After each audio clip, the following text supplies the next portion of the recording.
mokonzi ya mboka Félix Antoine Tshisekedi Tshilombo azali mutu azali kopesa limiema nyonso na mampinga. Alors pona kwa encourager mampinga malamu esengeli konore bao bakufa bao babunda. Liboso o tozali ya Michel Mbavu Moya Mbavu Dogo mwana ya Fizi aza mutu moko abundela mboka oyo. Komona armée congolaise lokola armée faible eza kozanga koyeba histoire. Ndenge na uti koloba na français Burundi, Rwanda, Éthiopie, Belgique, bango nyonso tu ba viva grâce bazali grâce ya mboka oyo ya force publique na biso. Mikolo ekoya soki nzamba sungi biso toko stabiliser makambo toko banda ko senga bango ba banda ko pesa ka mbongo ya reconnaissance ya bitumba to bundela bango. L'Italie, ba italien bakangama, ba allemand ba bengana bango, Belgique to sauva yango. Voilà pourquoi na komwa mokonzi ya mboka Félix Antoine Tshisekedi Tshilombo na biso délégation ndenge toyaki na Uvira tolobi faut to encourager ba résistant bao bazana kati armée na biso bao bazana libanda armée na biso pona honorer oyo abundela mboka o même ba belge ba reconnaîtra. Bonjour et bonsoir très chers internautes.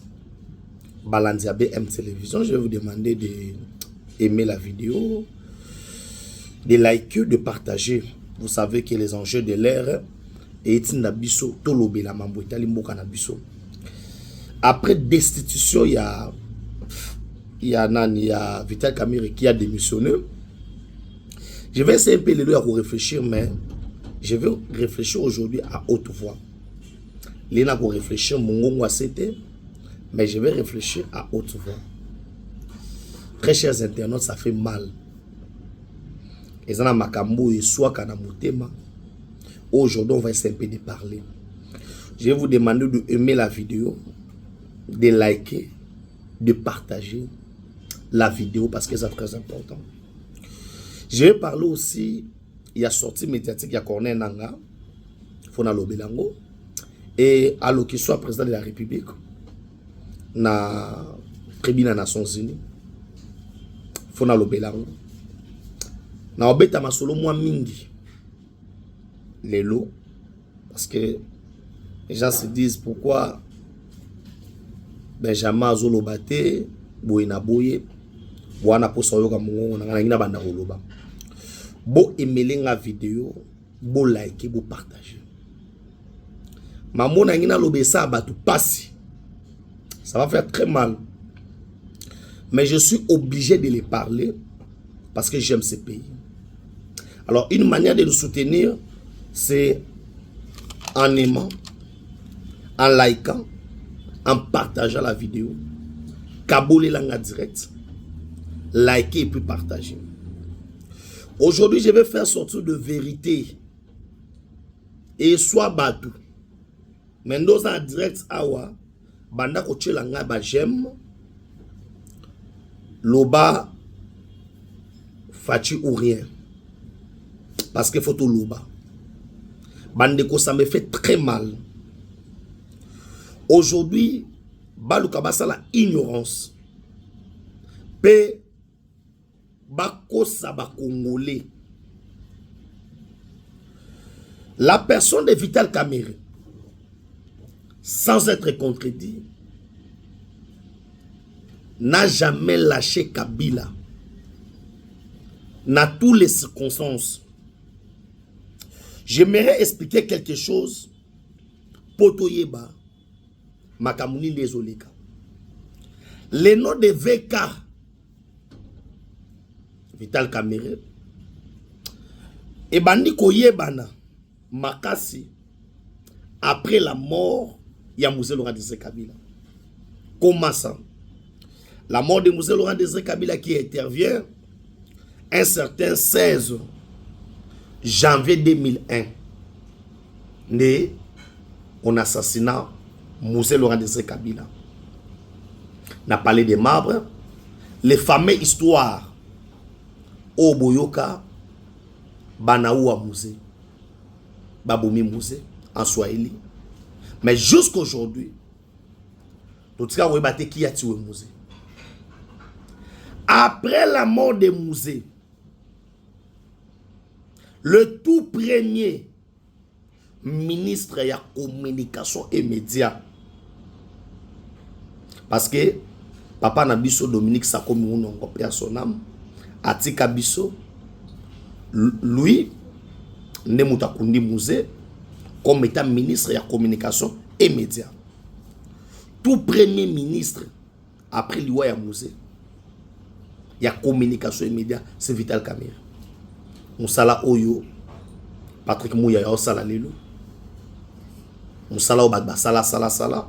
Alors le tout premier ministre, il y a communication dans les médias, c'est VK. VK Zali, parmi autres Bengi, je peux dire, même les cerveaux moteurs et cofondateur, il y a PPRD. PPRD ne bon mon wana.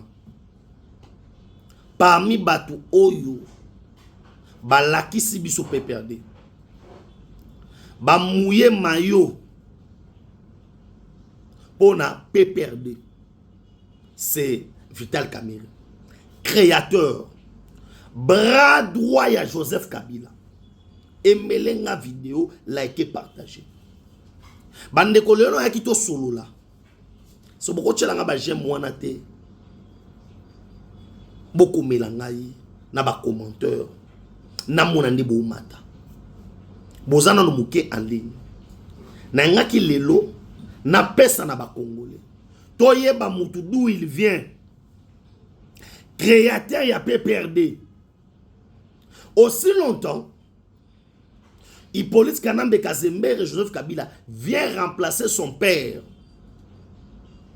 Aboma, parti à Moussé sur PPC, sur PPC. On a tué les PPC, sur les CPP, sur Bongo, pour créer les PPRD. Parmi les gens, Tchamaye na Bango, pour nous créer PPRD. Vital Edan, la 4. Benjamin Unité, non, bêta. Ça, c'est l'histoire de mon pays. Le PPRD. Et mêlez la vidéo, likez, partagez. Créateur du PPRD. Alors, en 2011, histoire et Kobo Sana et Lokoyote. Papa Tshisekedi perd les élections devant Kabila. Comment? Parce que Kamerhe refuse. Yakope sa soutien na ye et père papa Tshisekedi. Kamerhe aboya. Je me demande une question. Celui qui n'a jamais aimé le père, comment il peut devenir l'ami intime du fils? Kamerhe aboya. Kabila a gagné les élections. Na 48%. Or, ce qui Kamerhe a apporté qui soutient à yé. Et pas ya papa Etienne a 52%. Papa Etienne a se déplacé. Qui l'on a moulé na papa Etienne. Notre mentor politique. C'est lui qui nous a fait biso ba Benjamin. Toye ba politique, papa Etienne c'est qui doit mouler. Pour ya papa Etienne, akenda komi ki tsepa ya wakaningi li Vital. Wakaningi li Vital, pas même 3 ans plein dans l'opposition. Kamerhe de nous donna la condition. Na papa Etienne, na nous to bimite, na nous to gagnete. Asengi papa Etienne a lobby, soko lingi. Na apporté soutien à Ngepanayo, signé ngai premier ministre. Bande makambo na oloba oyo, eza mambo yebi. Bo emele nga vidéo, bo like, bo partager. Kamerhe a posé condition. Et ça papa Etienne, soutien na Ngepanayo. Ezaka une seule condition. Au pesanga primature. Primature o wapi to pesa yo. Nanu to comité. Parti auto créé INC, pas même 3 ans en opposition. Au conditionné primature. Bandeko, papa Etienne Lela.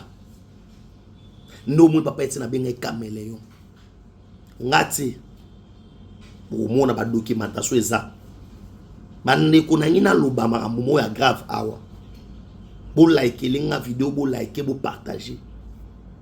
Je n'ai pas peur d'être contredit et je n'ai pas peur de quelqu'un.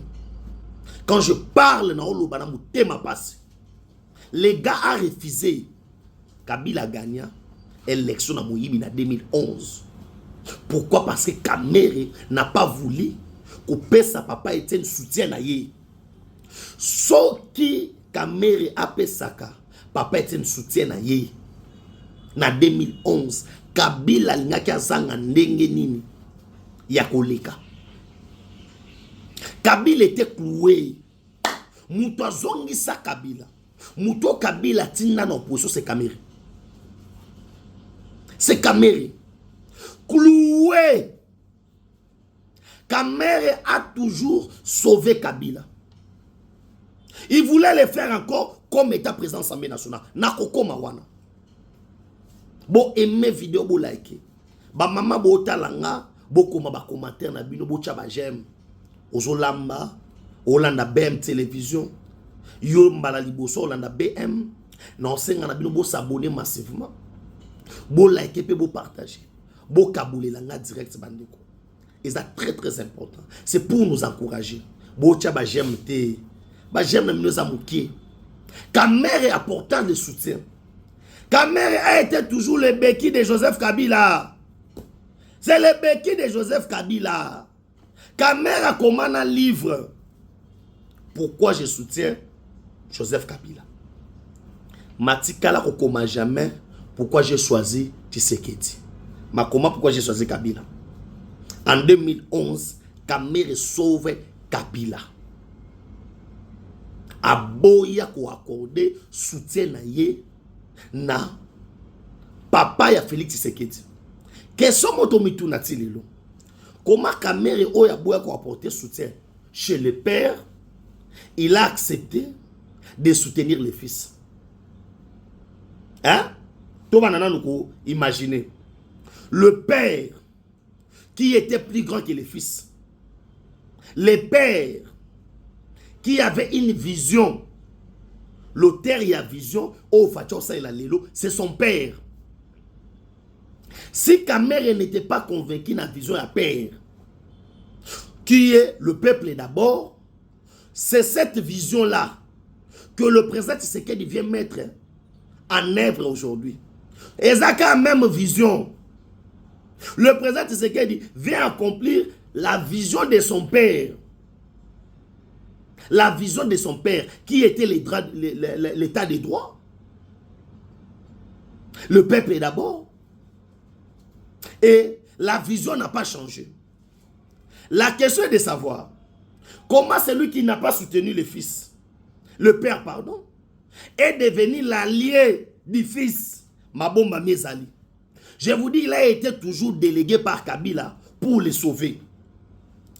En 2006, bande konangai, Congo nazonga mwa muke na sima. Na 2006, Congo tozela. To fandi ba TV na biso, sotana ba 2006 wana, ba Salem ba Carmen na ba Botamite. Na 2006 on encore très petit. Très très petit. Hein? Mes enfants ici na ba Botamite. Wana kutu na ba 2006 wana Benjamin solo ya mwana te. Na ba 2006 wana petit na fana kilote na ngai. Tala sengla gaya na TV. Toza kozela. Débat contradictoire. Il y a Joseph Kabila na Jean-Pierre Bemba. Tozela. Toza kozela débat contradictoire. D'un ancien président, d'un président sortant et d'un vice-président sortant en matière économique. Tozela biso surtout. Que non, les lots pénés aux historiques. Parce que Zaki maman l'événement, conformément à la loi électorale, na ba konsombo kanabiso, ba prévoit qui débat contradictoire entre ba candidats. biso pe to fanda to mona ndenge le kapena na ba États-Unis.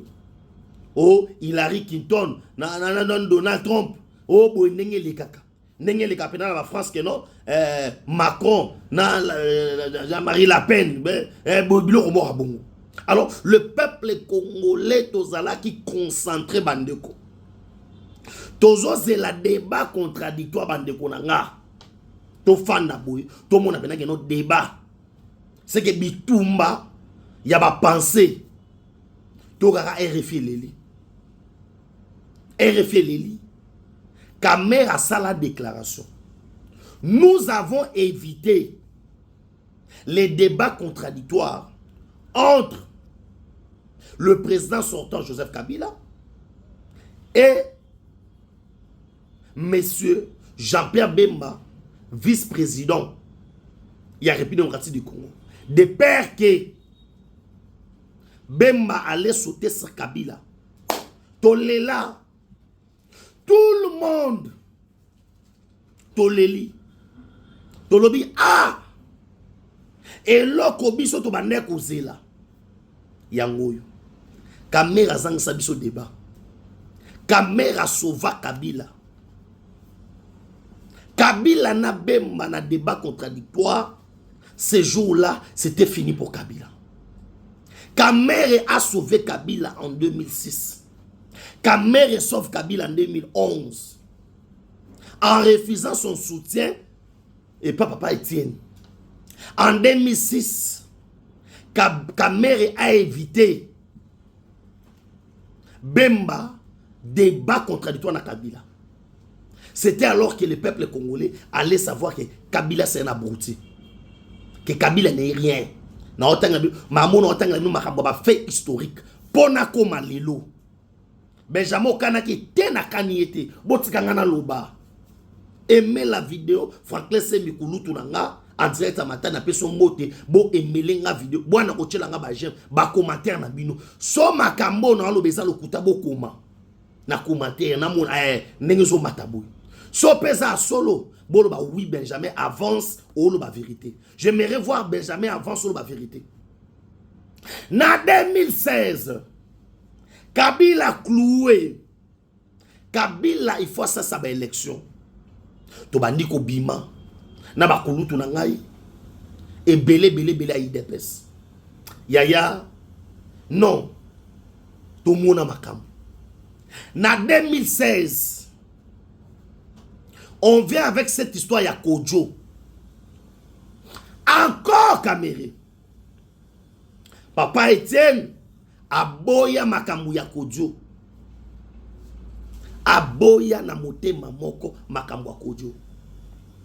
Aimez la vidéo, likez, partagez. Bande ko lelo ba lamusi Papa Etienne. Na bomoi, bazongse na bomoi. Papa Etienne azongi na bomoi.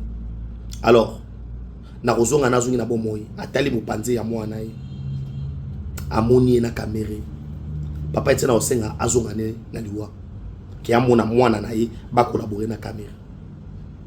On a sabino vérité.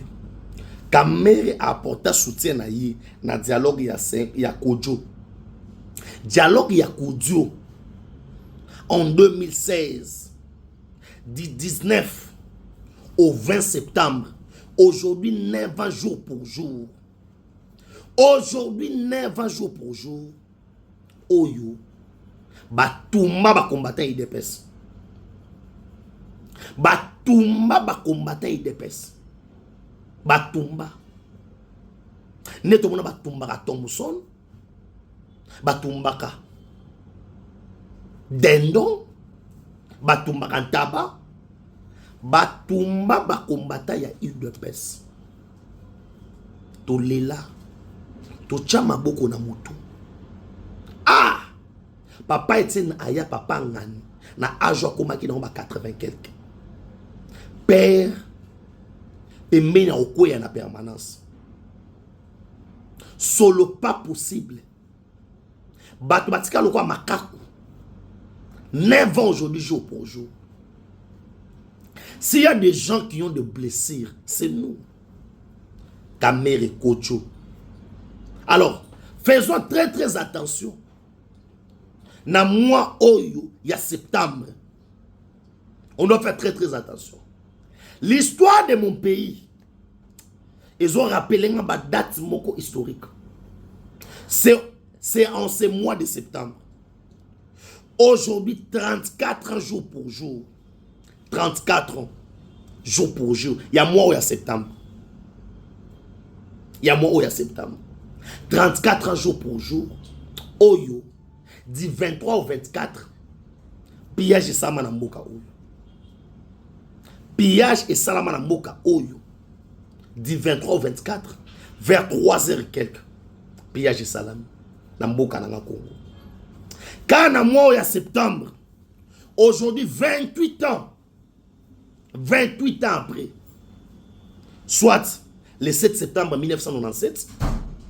Tu perds le deuxième président Mboka Oyo, Maréchal Koko Ndo Azabanga. Quand na mois septembre Oyo. Je me rappelle encore quand en septembre. 31 ans après. Soit au Bengi le 9 septembre 1994. Tu perds le tout premier fils. Il y a deuxième président Mobutu Ndo Azabanga. Na Congo ya Niwa Mobutu. To perdaye. Kaka na mois ya septembre. Parce que tant na mois de septembre moi zoleka. J'ai très mal. Et j'ai dit au Congolais moi eza moi ya bien te pour l'histoire ya Congo. Moi oyo ne balingaki basa président mabena okoma wana. Ya mois ya septembre. Je me rappelle encore les 27 ans aujourd'hui, jour pour jour. Oyo Kongolo Mobutu Atika Biso ou Atika Biso le 24 septembre 1998. Alors, moi ya septembre, eza moi ya passe. Moi ya septembre, eza bien te pour na Congo. Alors, Kamere kana moi ya septembre. Bande kona kana moi ya septembre. On a vu notre président Félix Antoine Tshisekedi Tshilombo bloqué na likolo. Bande koto sa blague te. Le président Zaki bloqué na likolo. Plus de 40 minutes. Plus de 40 minutes. Tout pouvait arriver. Hein? Tout pouvait arriver. Nyo se koko koma. Kana septembre oyo. Nyo se koko koma. Lorsque le président est bloqué 40 minutes likolo. Wana on s'attendre nani? Hein? Panne ya courant. Na aéroport sur 4 heures du temps. Président bloqué plus de 40 minutes likolo. Où il n'y avait pas d'autre alternative. On commençait à dire selon Netoyo Kelaki, le président devait atterrir na Braza. Soit le président devait atterrir, soit na Angola. C'est grave. C'était déjà un coup d'État. C'était déjà un attentat. L'assassinat. C'était déjà un coup bien préparé. En septembre. Septembre, nous arrêtons des morts. Bakombo na bakombo. Septembre, il savait que dans septembre, et l'oko moko fallait. Septembre, et ça moins bien. Septembre, le président bloqué. Likolo. Bandeko. Bino boyiba mamwana te. Courant na aéroport yandi li katani. Ba avion nyonso ba civil et atterrir. Ba avion nyonso ba privé, ba compagnie soit mike avion atterrir. Et comme na moment ya les gardes de la nation, les symbole de l'unité. Pas Kouré Katani. Réparer groupe et ça la tête boina. Le président restait 40 minutes de colo. Bon emailing d'abord vidéo. S'il vous plaît, bon emailing la vidéo. Bon comméla ba commentaire na bino. Bon kabola direct. Abonnez-vous massivement. Nessa nous nous aura awa. Le président est resté yolé là na likolo. Président Tikali Yolé la na likolo yaya. Président ne savait pas. Coupé de toute communication. Là, les gens n'en parlent pas. Le président est resté dans le ciel, coupé de toute communication avec la terre. Coupé de toute communication. Et le pilote a atterri Molili, na moya septembre. Bande koto lobate. Les députés ont compris quelque chose. Sototiki vital. Na percho l'Assemblée nationale, tosi maboko na moto. Ben jolobini, sototiki tosi maboko na moto. To fanda awa. To sutuka boye. Caméra lobiki. Eyus est tombé. Est tombé. Ah, nasima nango lobi nango. L'armée est contredisait Babengaye ennemi de la République.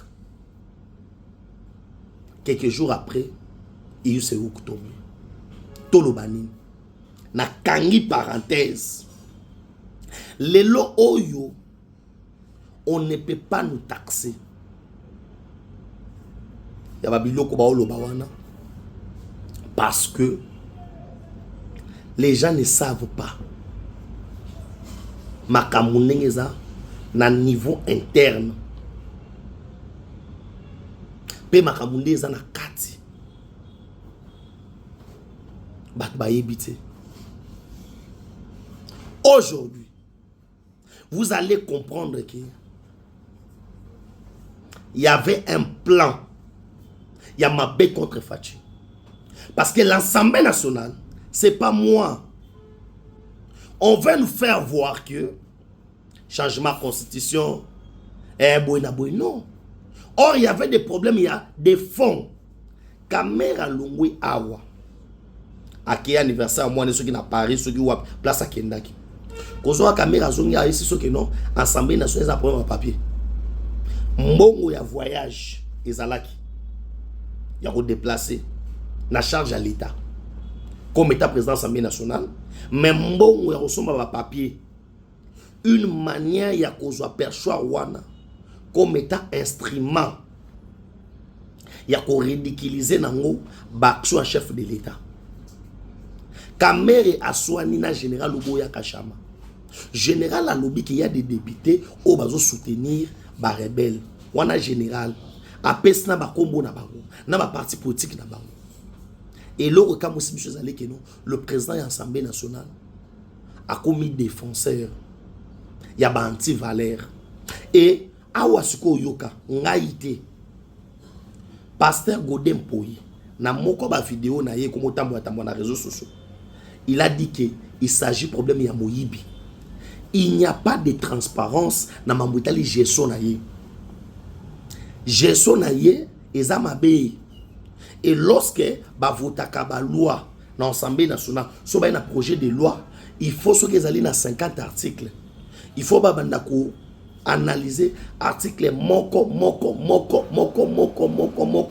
avant de voter loi wana. Et ça la maresouté. Il n'y a pas de PV. Ndenge za keno bosaki réunion lelo, so bolimbo zonge la réunion même na ba association, même na ba nieza la rabongo. So bolimbo zonge la ba réunion. Bolimbo na réunion mususu, ba banda d'abord na rotanga na PV. Batangi PV ya makambo elekaki na réunion na obolobelaki. Place obosuki la ki ndebo continuer. Gestion en exate. Transparence na gestion exate. On parle du vol. Ndeba ba député ba olo moyibi et tout consort. Alors, on nous parle de détournement. On nous parle. Ce n'est pas nous. Peba député va décider. Balobi loko les abongo akanga bisaka akende. Loko les abongo akanga bisaka akende. Député va décider balobi kanga bisaka na papa kende. Il y a tiseke des awapi. Alors, je ne comprends pas. Na tableau na tangeli bino. Na ba fait oyo. Vous comprenez que ce type a toujours été aux côtés à Kabila pour soutenir Kabila. Tolali tolamuki.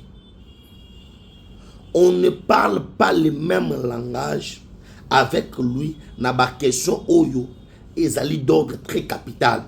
Il y a guerre, il y a Est. Il y a position par rapport à dialogue ou pas dialogue. Le président va parler d'autres choses. Il y a le Bamakamoussous. Et lorsqu'il y a le Bamakamouana, il engage l'institution Assemblée nationale comme étant leur président. Alors le député, ils comprennent que non, il profite de la position comme état président de l'Assemblée nationale pour faire la déclaration où ils allaient purement politique pour naïe.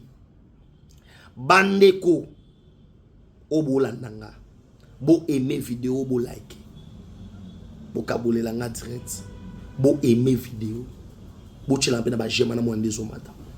Awasko le président, on lui pose la question sur Vital Kamerhe. Le président a dit au Yayibi. Le président a tout à fait raison. Le président lobby que Makambo etali Kamerhe wana Yayibi angote. Il a vu que ma député Basali Moussa na bango. On ne peut pas empêcher na ba député Basali Moussa na bango. Est-ce qu'on peut empêcher na ba député Basali Moussa na bango? On ne peut pas les empêcher. Qu'on empêcher bango, c'est une violation à la Constitution. La Constitution prévoit autobengi séparation à pouvoir. Assemblée nationale de Bazaboui, bana ba règlement na bango, bana makamu na bango. Où le président ne peut pas s'interférer na mamouza ya kati. Ce qui veut dire président Azali n'a raison. Tout le monde a une caméra camarade débat, même dans la plénière. Quand on va député monoko, quand l'accenda yébé na bango, yéna godin pour ibaswana na TV un président d'une très grande institution parce que nenge caméra zakiwana Azali auto bengi chef na bangote baza bango nyonso to ba député ndenge moko. Alors na kozala bango to ba député ndenge moko pour ordre zala il faudrait que l'un des députés oyo ba député bango moko ba poni pour akamba bango.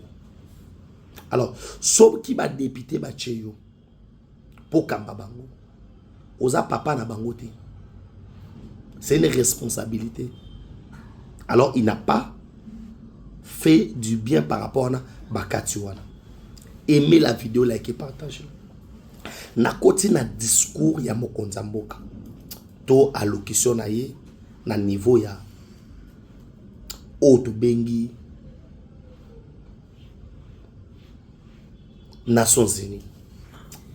Bandeko Nazo Lingana révélé le mot grave que le président Tshisekedi Bochelanga na commentaire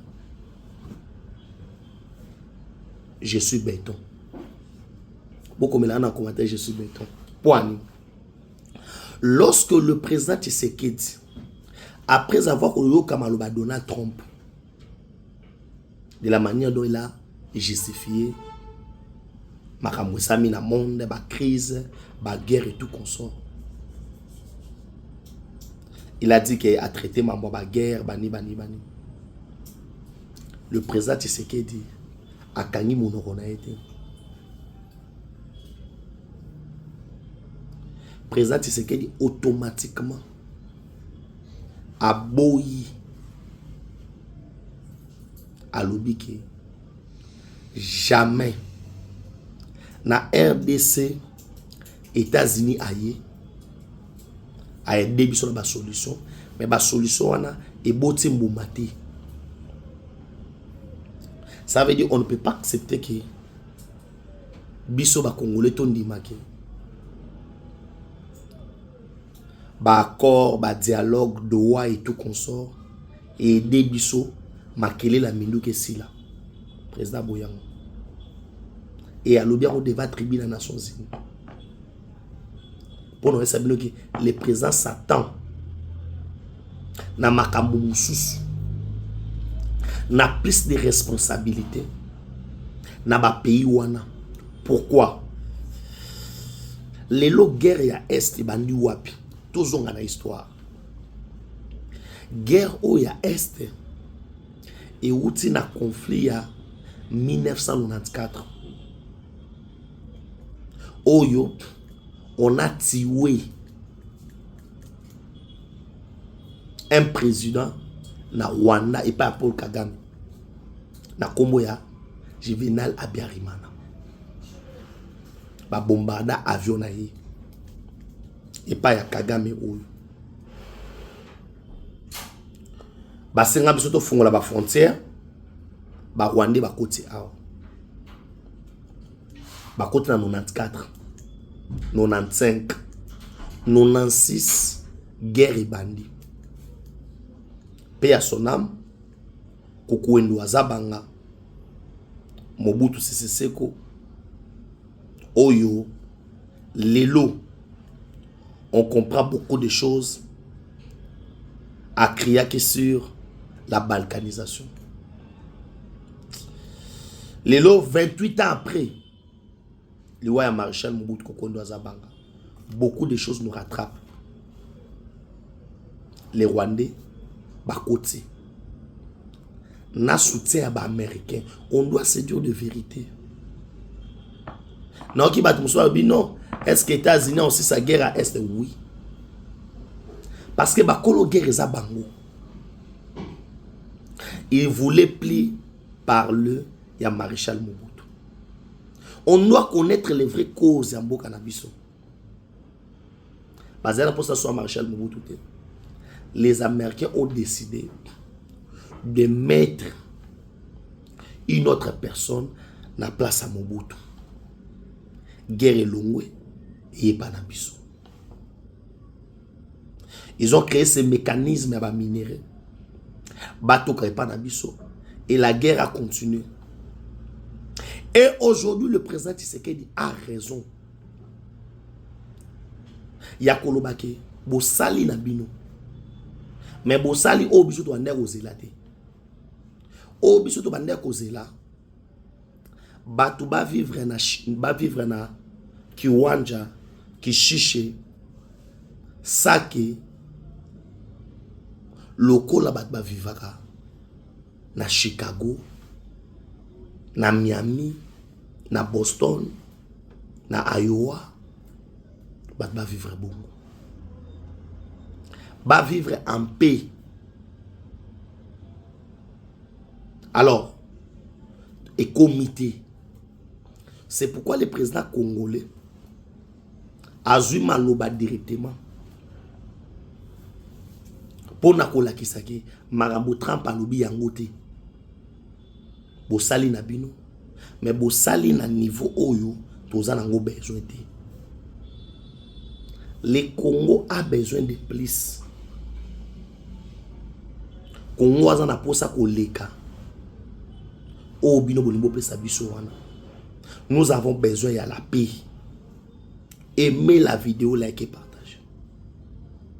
Et le président Tshisekedi a pris le courage. Moi, je peux dire qu'il a pris les risques. La paix au bisoto oluka. Na no comité na niveau bisoto oluka là. Parce que na CCA on a vu les ennemis à Congo qui ne giraient que sur la balkanisation en Mboka. Pour les ennemis à Congo, on va balkaniser Congo. Et le président veut du concret. Aimez la vidéo, likez, partagez. L'accord sera signé. L'accord sera signé entre les États-Unis d'Amérique et la République démocratique du Congo. Cet accord qui prévoit minerai contre défense et sécurité na développement. Ce qui Rwanda yaka na mboka na biso pour avoir des minéraux.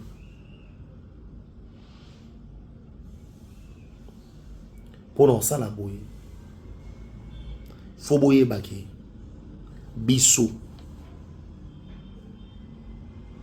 Étant donné que toi bas Congolais, on ne peut pas abandonner notre pays. Dans ma beaucoup, il y a des Rwandais consort parce que non et le président était conséquent. Bravo à Fachi. Na répondre une seule fois pour toutes qui zengi wa kone nanga. Bande wotika na binga tabongo. O emelinga vidéo bo like. Bo skizenga pona tema ki zengi. Lorsqu'un Congolais se lève, prend les armes pour tuer d'autres Congolais en complicité avec les étrangers. Mukoni ba Rwandais ba ozominduki ba pesibino. Beaucoup de Rwanda bo yomba ba Rwandais. Mukoni. Lorsque quelqu'un se fait défenseur et moi n'habitinda yaba Rwandais, allez-y comprendre. Allez-y comprendre. Place Niazali. Kabole Langa direct. Aimez la vidéo. De Kotani Nassimo.